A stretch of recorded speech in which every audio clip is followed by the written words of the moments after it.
Hello guys! Ay, kamusta? Welcome back to my channel. Yan, for today's video, ang imumukbang naman natin yung cherry. Fresh to, kakapitas lang. Diyan sa puno ng kapitbahay namin. Edyos. Ayan, magmukbang tayo ng cherry guys, kasi ang dami. Tag-cherry din kasi ngayon dito. So, ang dami-dami niya.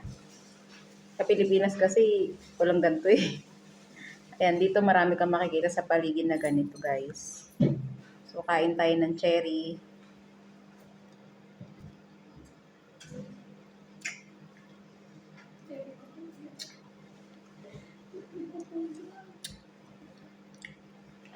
Sa Pilipinas, di ka makakain ng fresh. Hindi naman. May nabibili naman sa mall. Kaya lang, medyo mahal. Tsaka hindi talaga yun fresh kasi bumiyahin na ng ilang araw.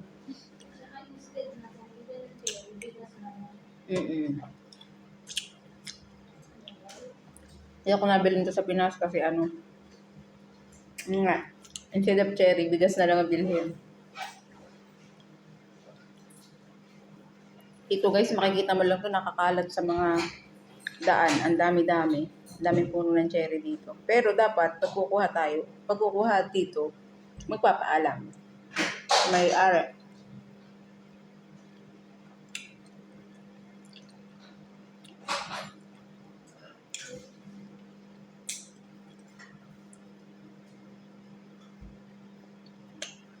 Ang sarap, ang tamis.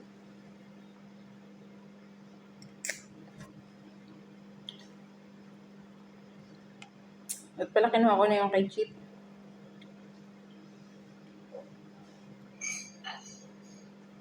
Kain tayo guys. Kain tayo.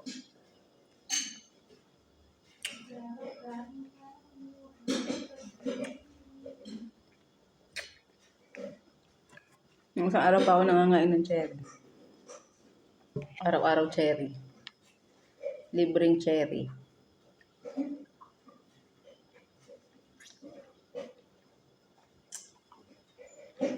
Kamusta po kayo?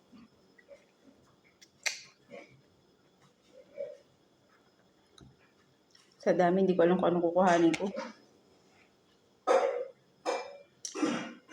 Siya, hanggang dito na lang guys kasi busin muna namin to.